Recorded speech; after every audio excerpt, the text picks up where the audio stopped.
Hello students, हम लोगों ने प्राइमरी सेक्टर में कैसे चेंजेस हुए थे उसको देख लिया।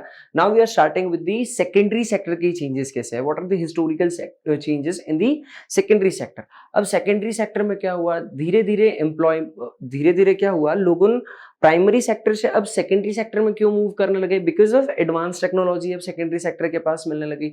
वहां पर फैक्ट्रीज जो स्टैब्लिश हो रही थी उनके पास अब मॉडर्न टेक्नोलॉजी और मॉडर्न इनपुट्स के कारण क्या हुआ, प्रोडक्टिविटी हम लोग को सेकेंडरी सेक्टर में ज्यादा देखने को मिली। सेकेंडरी सेक्टर में प्रोडक्टिविटी जब ज्यादा, देखो एक चीज तुम लोगों ने जीडीपी के केस में समझा कि जब प्रोडक्टिविटी ज्यादा होती है तो क्या होता है, ऑब्वियसली बिकेगा ज्यादा तो ज्यादा पैसे कमाएंगे। तो इस टाइम पे तो ऐसा हो रहा है कि इवन फार्मर्स जो हैं वो कहां पर चेंज हो रहे हैं, वो भी अब सेकेंडरी सेक्टर के अंदर मूव करने लगे। देखो एक अगर छोटा सा एग्जांपल देखते हैं, ये था पुराने टाइम पे जिस तरीके से इंडस्ट्रीज हुआ करती थी, और ये भी मॉडर्न इंडस्ट्रीज है। पुराने टाइम की इंडस्ट्री में तुम देखो तो यहाँ पर जो टेक्नोलॉजी है वो बहुत आउटडेटेड है। यहाँ पर उनके पास फुली ऑटोमेटिक मशीन है।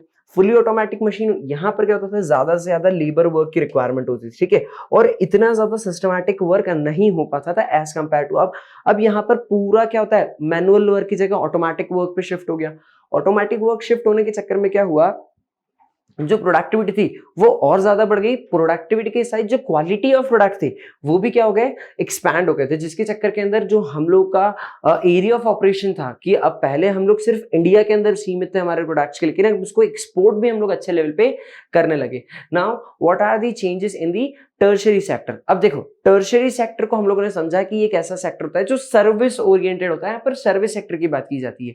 इन द पास्ट अपन बात करें 50 से 100 साल के बीच में टर्शरी सेक्टर बहुत ज्यादा ग्रो हुआ है, इसके अंदर ज्यादा से ज्यादा कंपनीज आई है, ये ज्यादा से ज्यादा develop, not only in India, right.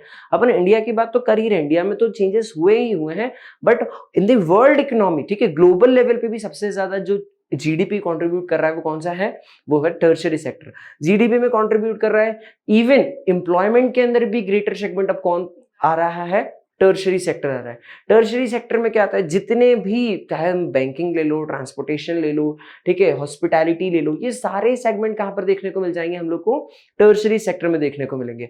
अब टर्शरी सेक्टर के अंदर एक्चुअल में यहाँ पर क्या है, बिकॉज अब लोगों क्वालिटी ऑफ लाइफ की तरफ भी मूव करने लगे, ठीक है। अब हम लोग को जब प्रोडक्ट की बात करें, एक ने प्रोडक्ट बनाया, प्रोडक्ट क्या हो रहा है, हम लोग पूरा इंडिया के मैप को देखें तो आजकल कोई बाउंडेशन नहीं बची, ठीक है, हम लोग ऑल ओवर इंडिया तो ठीक है, all over globe world trade कर सकते हैं। तो जब ट्रेड कर रहे हैं तो एक व्यक्ति रॉ मटेरियल एक्सट्रैक्ट कर रहा है, एक व्यक्ति प्रोड्यूस कर रहा है, तीसरा व्यक्ति क्या कर रहा है, जो सर्विस सेक्टर है वो उसको ट्रांसपोर्ट कर रहा है, उनको सर्विसेज प्रोवाइड कर रहा है, कम्युनिकेशन में हेल्प कर रहा है, ठीक है। तो इसके चक्कर में क्या हुआ, अगर मैं देखूं कि सेकेंडरी सेक्टर और प्राइमरी सेक्टर का ग्रोथ हुआ है तो टर्शरी सेक्टर की ग्रोथ इन दोनों की ग्रोथ करने में बहुत ज्यादा फायदेमंद है, बिकॉज क्योंकि ये जब ग्रो होगा तो ऑब्वियसली इनका प्रोडक्ट अब क्या होगा, ज्यादा रीच होगी। तो इस चक्कर में जो हम लोग का टर्शरी सेक्टर था वो बहुत ज्यादा ग्रो हुआ है। अब बताते हैं कि क्यों इसका इंपॉर्टेंस, कैसे, जैसे हाईलाइटिंग इसकी इंपॉर्टेंस की, तो बताया, जो भी ग्राफ आएगा, सबसे ज्यादा कंट्रीब्यूशन अगर हम लोग जीडीपी की बात करें in the past few years, तो वो पहले टाइम पे किसमें होता था, primary sector, because India was an agrarian economy, ठीक है। इंडिया के पास क्या था, ज्यादा से ज्यादा सेगमेंट, आज भी इंडिया के अंदर मेजॉरिटी जो होता है लोग एम्प्लॉयड एग्रीकल्चर सेक्टर के अंदर है, बट जीडीपी जो है वो ज्यादा से ज्यादा टर्शरी सेक्टर में कंट्रीब्यूट किया जा रहा है। ये देखो, ये रहा, अगर अपन लोग देखें प्राइमरी, सेकेंडरी और टर्शरी की, ये 73-74 के टाइम की बात है। यहां पर ज्यादा कंट्रीब्यूशन, ये देखो, प्राइमरी सेक्टर है, उसके बाद टर्शरी है, फिर सेकेंडरी है। अब क्या हुआ है कि सबसे ज्यादा मेजर जो पार्ट है जीडीपी का कंट्रीब्यूशन वो किससे आ रहा है, प्राइमरी सेक्टर से आ रहा है। तो हम लोग क्या बोलेंगे कि जीडीपी के अंदर भी भाई सबसे ज्यादा कंट्रीब्यूट कौन कर रहा है, टर्शरी सेक्टर कर रहा है। अब क्यों जीडीपी के अंदर सबसे ज्यादा टर्शरी सेक्टर ने जो है कंट्रीब्यूट करा, तो उसका मैंने बेसिक रीजन बताया कि जब एग्रीकल्चर सेक्टर के अंदर ज्यादा प्रोडक्टिविटी हुई, सेकेंडरी सेक्टर के पास ज्यादा प्रोडक्टिविटी हुई, ज्यादा आउटपुट जनरेट करा, तो जब ज्यादा आउटपुट जनरेट करा तो उसकी रीच, अब उसको मुझे ट्रांसपोर्ट भी ज्यादा करना है, ठीक है। देखो ट्रांसपोर्टेशन को बहुत ज्यादा फैसिलिटी मिली, ठीक है। ट्रांसपोर्टेशन के बाद दूसरा इंपॉर्टेंट सेगमेंट क्या हो गया, वेयर हाउसिंग का काम बढ़ गया। अब वेयर हाउसिंग में क्या होता है, भाई मैंने प्रोड्यूस तो कर लिया, अब सारा का सारा जितना प्रोड्यूस करा वो एक बार में सेल हो जाएगा क्या? ऑब्वियसली नहीं। तो अब मैं क्या करूंगा, इसकी बफर स्टॉकिंग गवर्नमेंट भी कर लेती है, ठीक है, इवन लोग वेयर हाउसेज में स्टोर कर लेते हैं। तो ट्रांसपोर्टेशन इंडस्ट्री बढ़ी, वेयर हाउसिंग का काम ज्यादा से ज्यादा हुआ। जब मुझे ज्यादा मशीन्स खरीद रहा हूँ, मॉडर्न इनपुट्स खरीद रहा हूँ, तो मुझे फाइनेंस की रिक्वायरमेंट होगी, ठीक है। तो मुझे फाइनेंस के लिए क्या होगा, इजीली लोन प्रोवाइड होने लग गया, ठीक है। तो जब मतलब बैंकिंग सेगमेंट का आ गया, लोन के साथ साथ अब मुझे कोई टेंशन नहीं, बिकॉज इंश्योरेंस सेगमेंट बहुत इंपॉर्टेंट तौर पे काम करने लगा है। तो जब इतने सारे सेगमेंट सर्विस सेक्टर के अंदर प्राइमरी और सेकेंडरी को हेल्प करने के लिए हैं, तो वो उनकी डेवलपमेंट के साथ साथ जीडीपी में मेजर कंट्रीब्यूशन किसका आ जाएगा, टर्शरी सेक्टर का आ जाएगा। इवन हम लोग ये देखते हैं कि जैसे जैसे ये देखो, अगर तुम लोग ग्राफ्स भी देखो तो ये in the sectors in the GDP percent की बात करते हैं near future, in the recent past years भी 73-74 का जब वो जो पुराना जब अपने ग्राफ था वो इन दी टर्म्स ऑफ क्या था, यूनिट मतलब रुपीज था कि इतना जीडीपी या परसेंट कंट्रीब्यूशन देखो तो इस टाइम पे टर्शरी सेक्टर इतना कंट्रीब्यूट कर रही है, वेयरएज अभी कितना कंट्रीब्यूट कर रही है, ज्यादा कर रही है। मतलब टर्शरी सेगमेंट, टर्शरी सेक्टर जो है उसने ज्यादा कंट्रीब्यूट करा है, बिकॉज इतने सारे फैक्टर्स जो हैं वो टर्शरी सेक्टर की ग्रोथ में लगे हैं। इवन आईटी सेगमेंट देखो, अपन लोग आईटी की कुछ मैंने कंपनीज तुमको बताई थी, जैसे टीसीएस हो गई, इन्फोसिस हो गई, ठीक है, एचसीएल, जितनी सारी ये कंपनीज है ये सब क्या किया, आईटी सेक्टर में ज्यादा ग्रो कर रही है। तो आईटी अब देखो अपन लोग भी किस तरीके से with the help of technology हम लोग आईटी की मदद से ही क्या कर रहे हैं, स्टडी कर रहे हैं। तो अब क्या हुआ, अब ज्यादा से ज्यादा जो है वो टर्शियरी सेक्टर के अंदर ऐसा माना जाता है कि जैसे अगर इंडिया को तो ठीक है, यूएस को अपन रखते हैं, यूएस एक ग्रेटर पावर है, राइट, यूएसए को इकोनॉमिक पावर इससे बोला जाता है। तो यूएसए के अंदर भी मेजोरिटी जो कंट्रीब्यूशन आ रहा है वो अब वो लोग भी किसी पे मूव कर रहे हैं, टर्शियरी सेक्टर। बिकॉज देखो प्राइमरी सेक्टर, अगर प्राइमरी सेक्टर ने प्रोड्यूस कर लिया that is good, secondary sector ने प्रोड्यूस कर लिया दैट इज गुड, लेकिन अगर इन दोनों के साथ टर्शरी सेक्टर नहीं रहा तो ये दोनों का जो गुड्स का प्रोडक्शन है वो हमारे कुछ काम ही नहीं है, क्योंकि वो हम दे ही नहीं पाएंगे, डिलीवरी नहीं कर पाएंगे। तो टर्शरी सेक्टर बहुत ज्यादा इंपॉर्टेंट रोल प्ले करता है हमारी ओवरऑल इकोनॉमी को बिल्ड करने में। Now if you talk about employment, तो सर एम्प्लॉयमेंट यानी क्या होता है, देखो एम्प्लॉयमेंट एक प्रकार के एम्प्लॉयमेंट यानी क्या होता है, अगर एम्प्लॉयमेंट को अपन हिंदी में बोले तो इट इज व्हाट, रोजगारी, ठीक है। रोजगारी मतलब क्या, ये एक सिचुएशन हुई, राइट, क्योंकि employ is the person and employment is an situation. तो एम्प्लॉयमेंट क्या होती है, कैसे सिचुएशन जहां पर पीपल्स आर एम्प्लॉयड। तो पीपल को, किसी व्यक्ति को हम लोग एम्प्लॉयड कब बोलेंगे, जब वो एम्प्लॉयमेंट वाली सिचुएशन के अंदर डील कर रहा है। एम्प्लॉयमेंट वाली सिचुएशन किसको बोलोगे, देखो पहली बात एम्प्लॉयमेंट वाली सिचुएशन के अंदर सबसे पहला जो सेक्टर आता है, सबसे पहला जो की एलिमेंट होता है दैट इज, यहां पर people are willing to do work, ठीक है, they are willing to do work, मेरी काम करने की इच्छा है। विलिंग के साथ दूसरा सेक्टर की बात करते हैं, दे आर एबल, ठीक है, वो एबल भी है, ठीक है, they are willing, they are able and they are willing to do work but they are unable to find the jobs. Third segment क्या आ गया, उनको जॉब्स नहीं मिल रही है।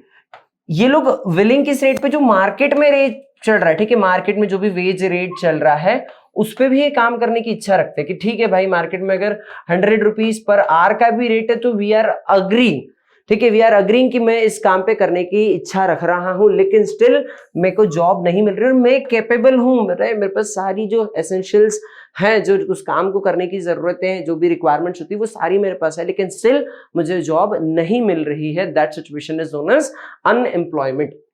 और एम्प्लॉयमेंट यानी क्या, रोजगारी, जैसे हम ले, जब इसके अंदर क्या बोलेंगे, all those people who are able to do work, willing to do work and they are getting work is known as employment या employment वाली situation। now unemployment जो है वो दो प्रकार से आ गई, एक को बोला seasonal unemployment और दूसरे को बोला disguised unemployment। now seasonal नाम से समझ रहा है कि सीजन के बेसिस पे सामने वाला unemployed है, राइट, एंड disguised unemployment क्या होता है, जरा आगे देखते हैं। सीजनल अनएम्प्लॉयमेंट सिंपल, ये सबसे ज्यादा ये जो दोनों सेगमेंट के अनएम्प्लॉयमेंट हम लोगों ने देखे थे ना, ये मेजरली एग्रीकल्चर सेक्टर में देखने को मिलते हैं दोनों ही, ठीक है। मतलब एग्रीकल्चर या अगर और ऊपर लेवल पे देखें तो प्राइमरी सेक्टर के अंदर ये चीज हमको ज्यादा देखने को मिलती है, चाहे वो डिस्गाइज अनएम्प्लॉयमेंट हो चाहे सीजनल अनएम्प्लॉयमेंट होता है। सीजनल अनएम्प्लॉयमेंट मतलब क्या होता है, जब उस व्यक्ति को किसी एक सीजन में जॉब मिल रहा है और दूसरे सीजन में उसको जॉब नहीं मिल रहा है। एग्रीकल्चर हम लोग को पता है कि भाई 3 महीने की खेती होती है, या अगर 3 महीने की खेती यूज अगर एक बार खेत पे मैं चल रहा हूँ तो ज्यादा से ज्यादा कितनी बार करूंगा, 2 बार खेती करूंगा। तो अब मैंने 6 महीने ही उस पे खेती करी है, 6 महीने अगर खेती करी तो जिस टाइम पे मैं खेती कर रहा हूँ उस टाइम तो मेरे को लेबर्स की रिक्वायरमेंट लगेगी, तो मैं लेबर्स को बुलाऊंगा, ठीक है। वो लोग मेरे यहाँ पर जो अपन जिसकी बात करते हैं कैजुअल वर्कर्स, ठीक है, तो उन कैजुअल वर्कर्स को बुलाऊंगा, वो मेरे यहाँ काम करेंगे और मैं उनको पे करूंगा। लेकिन जैसे ही 6 महीने बाद अब मैं खेती नहीं कर रहा हूँ, जब मैं खेती नहीं कर रहा हूँ तो मैं कैजुअल वर्कर्स को वापस बुलाऊंगा क्या मेरे खेत पे काम करने के लिए? ऑब्वियसली नहीं बुलाऊंगा। तो जब मैं नहीं बुलाऊंगा तो क्या होगा, उनके पास जॉब रही नहीं रही, right. And they don't have enough capabilities कि वो दूसरी जगह जाके काम कर पाए, ठीक है। तो इसलिए वो क्या करते हैं, इधर उधर भटकते रहते हैं, नुक्कड़ पे चौक पे खड़े रहते हैं, लेकिन उनको जॉब नहीं मिल पाती है। तो उसको हम लोगों ने क्या बोला, सीजनल अनएम्प्लॉयमेंट। सीजनल अनएम्प्लॉयमेंट और भी, जैसे अगर हम लोग काइट फेस्टिवल की बात करते हैं तो काइट फेस्टिवल्स पे क्या होता है, जो काइट का आता है 14 तारीख, जब भी 14 जनवरी को प्रोग्राम रहता है ना, जब वो फेस्टिवल आता है उस टाइम पे क्या होता है, पतंग बनाने वालों का कामकाज बिल्कुल अच्छा चलता है, लेकिन साल भर क्या दे आर एम्प्लॉयड नहीं, उनको सीजन में ही, उसी सीजन के अंदर, पतंग वाले सीजन में ही उनको एम्प्लॉयमेंट। राखी वाले, फटाके वाले देख लो, इनको सिर्फ वो एक पर्टिकुलर सीजन में ही उनकी जॉब्स रहती है। तो जिस सीजन में उनको जॉब रही तो वहां उस टाइम तो कोई प्रॉब्लम नहीं, लेकिन जो ऑफ सीजन होगा दे आर नॉट एम्प्लॉयड ना, तो that is seasonal unemployment. And दूसरी क्या बोला हम लोगों ने, डिस्गाइज अनएम्प्लॉयमेंट। डिस्गाइज अनएम्प्लॉयमेंट की सबसे बड़ी प्रॉब्लम क्या होती है, देखो डिस्गाइज अनएम्प्लॉयमेंट आ रही है, ये अपन एग्रीकल्चर सेक्टर का देखा, क्योंकि एग्रीकल्चर हम लोग जब इसकी बात करते हैं, हमारा एग्रीकल्चर सबसे ज्यादा डिपेंडेंट किस पे चलता है, सीजन के ऊपर, बिजनेस ही सीजन का है। तो जब क्रॉपिंग करना 3 महीने 4 महीने, ज्यादा से ज्यादा जब मेरे को उसकी रिक्वायरमेंट होगी तब मैं एम्प्लॉइज को बुला लूंगा, तब तो मेरी खेती पे वो लोग काम करके दे पाएंगे। लेकिन जब मेरा खेत पे मैं प्रोडक्शन ही नहीं कर रहा हूँ तो मैं एम्प्लॉइज को रखने की जरूरत क्या है, राइट। तो उस काम पे ये लोग अनएम्प्लॉयड हो जाते हैं। Now disguise unemployment. Disguise unemployment मतलब क्या होता है, ये एक ऐसी सिचुएशन होती है जहां पर जितने ज्यादा लोगों की रिक्वायरमेंट है, मतलब मान लो सी फॉर एग्जांपल, ये देखो, ये एग्जांपल से देख लो, अब ये एक ट्रैक ये है, इसके ऊपर ये एक अकेला व्यक्ति भी इसका पूरा काम कर सकता है, ठीक है, लेकिन एक व्यक्ति की यहाँ पर जरूरत है, ठीक है, लेकिन इससे ज्यादा लोग यहाँ पर उसी काम, सेम काम में इंडल्ज हैं। तुम लोग क्या बोलोगे, सर दे आर एम्प्लॉयड, ठीक है, उन लोग को they are also getting paid, ठीक है, लेकिन ये दिख रहे हैं क्या, ये भाई ये अकेला भी करेगा तो उतना ही प्रोडक्शन देके जा पाएगा, उतनी ही प्रोडक्टिविटी बढ़ाएगा जितने 5 लोग मिलके कर रहे हैं, ठीक है। तो ये this situation is known as disguise unemployment और it is also known as hidden unemployment, ठीक है, क्योंकि यहां पर अनएम्प्लॉयमेंट जो है वो दिख नहीं रही है, ठीक है, ज्यादा लोग यहां पर क्या हो रहे हैं, एंगेज हैं सेम एक्टिविटी के अंदर, ठीक है। आगे बात करते हैं, मतलब जितने की रिक्वायरमेंट थी उससे ज्यादा। नाउ अभी हम लोगों ने type, and there are an numbers of types of unemployment are there, right. अभी हम लोगों ने तो सिर्फ 2 ही प्रकार के एम्प्लॉयमेंट, बहुत सारे केसेस होते हैं।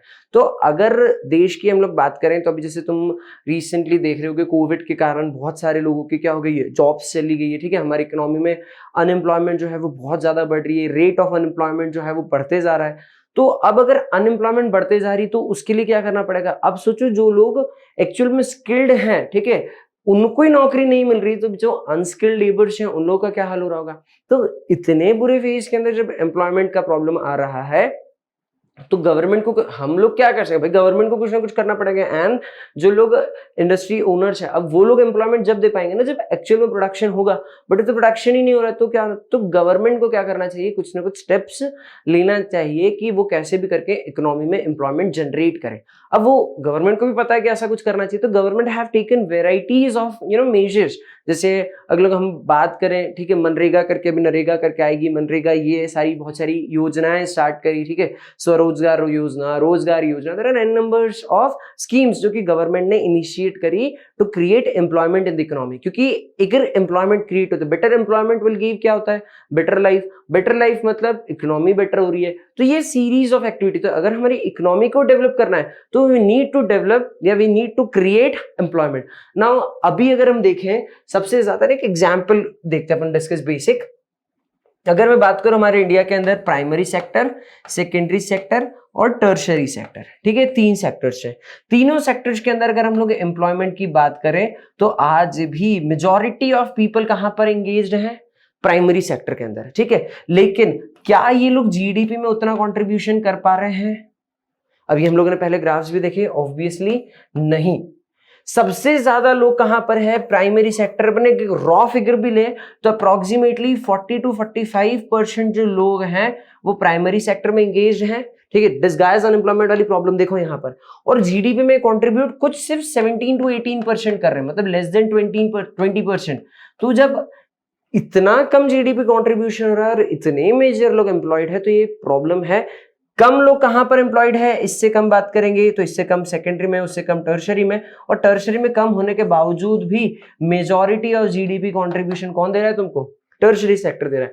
तो अभी हमको क्या करना है, देखो जब यहां पर एम्प्लॉयमेंट ज्यादा है, यहाँ लोग एम्प्लॉयड हैं, ठीक है, डिपेंड दे आर, अपन क्या बोल सकते हैं, वो लोग एग्रीकल्चर पे, they are dependent on agriculture sector for their living, but GDP contribute उतना नहीं कर पा रहा है। तो इसके लिए हमें क्या करना चाहिए, हमें इस सेक्टर को इस तरीके से डेवलप करना चाहिए, मतलब प्राइमरी सेक्टर को इस तरीके से डेवलप करना चाहिए कि ये ज्यादा से ज्यादा क्या, देखो जब 45% लोग मिलकर, मतलब 45% लोग मिलकर 17 to 18% जीडीपी कंट्रीब्यूट करते हैं, तो जीडीपी का परसेंट भी कम है।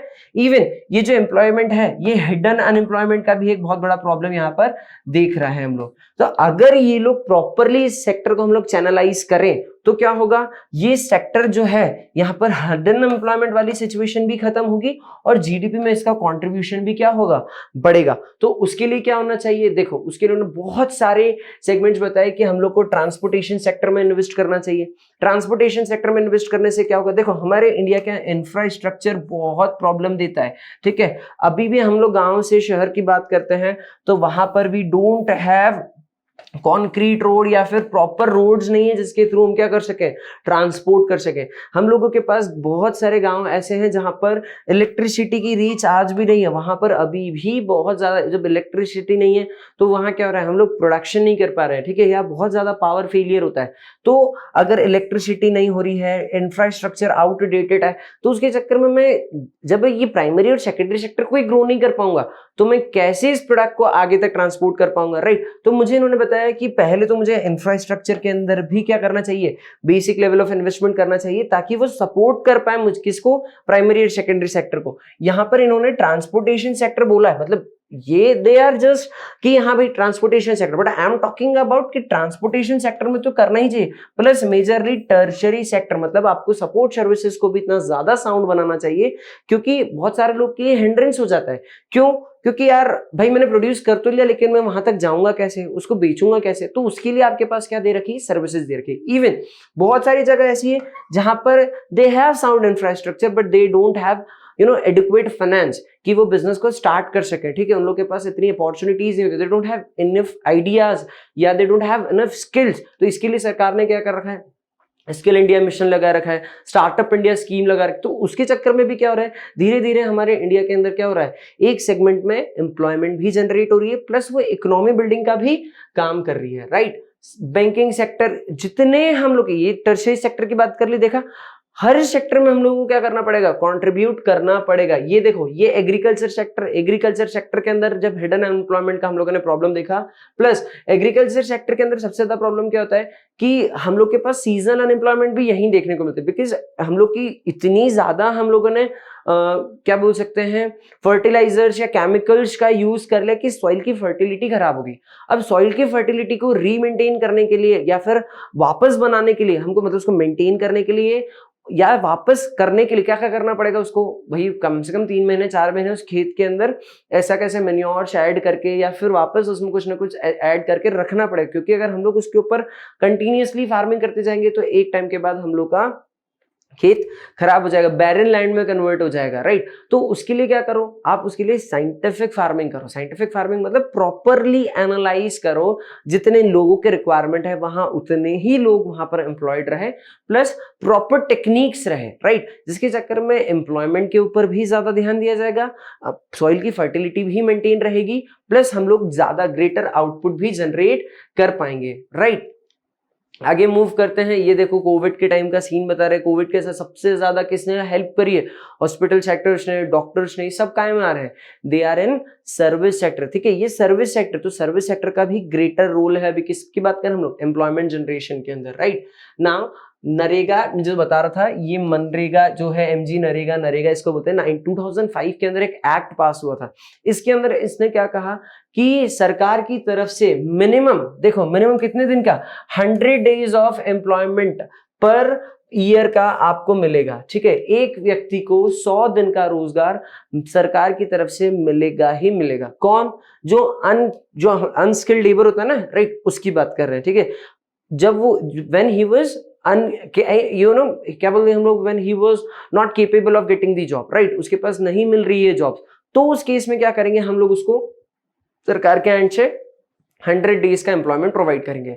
सर अगर 100 डेज का उसको एम्प्लॉयमेंट सरकार नहीं दिला पाई तो क्या होगा? इफ सरकार उसको 100 दिन का एम्प्लॉयमेंट नहीं दिला पाई तो 100 डेज का जो भी पेमेंट होगा, ठीक है, देखो यहां पर लिखा है कंपनसेशन जो भी होता है 100 डेज का, उसको सरकार की तरफ से प्रोवाइड किया जाएगा। सॉरी, ये क्यों होता है, ये लॉ क्यों बनाया? ताकि इक्विटेबल डिस्ट्रीब्यूशन रहे, हर कोई, रिच और पुअर के बीच में हमारे इंडिया में कितनी इनइक्विलिटीज है, right. Rich is becoming richer and poorer is becoming poorer. अब इस सिचुएशन में, और ये बेचारा poorer, why poorer is becoming poorer? Because he is not able to get the job, ठीक है, उसके पास जॉब नहीं मिल पा रही है। इस कारण से उसे क्या करना है, अब जब जॉब आप उसको दोगे तो वो अपनी सिचुएशन से बाहर आ जाएगा, राइट। तो इन्होंने बताया कि ये हमारे इंडिया में अप्रोक्सीमेटली 625 डिस्ट्रिक्ट्स में काम करता है, और ये और एक्सपांड भी हो रहा है, ठीक है। 2005 की बात चल रही है, ये धीरे धीरे और एक्सपांड हो रहा है, तो हर किसी को इस एक्ट के तहत एम्प्लॉयमेंट मिल रही है। ये तो एक एक्ट है, ठीक है, एमजी नरेगा, नरेगा जिसको बोला जाता है। इसके साथ भी सरकार ने बहुत सारे ऐसी स्कीम्स और ऐसे एक्ट्स लगाए हैं जिसकी मदद से हम लोग इकोनॉमी में एम्प्लॉयमेंट क्रिएट कर रहे हैं और इकोनॉमी के हम लोग प्रॉस्पर इकोनॉमी की तरफ जा रहे हैं। That's it in this chapter. Thank you so much.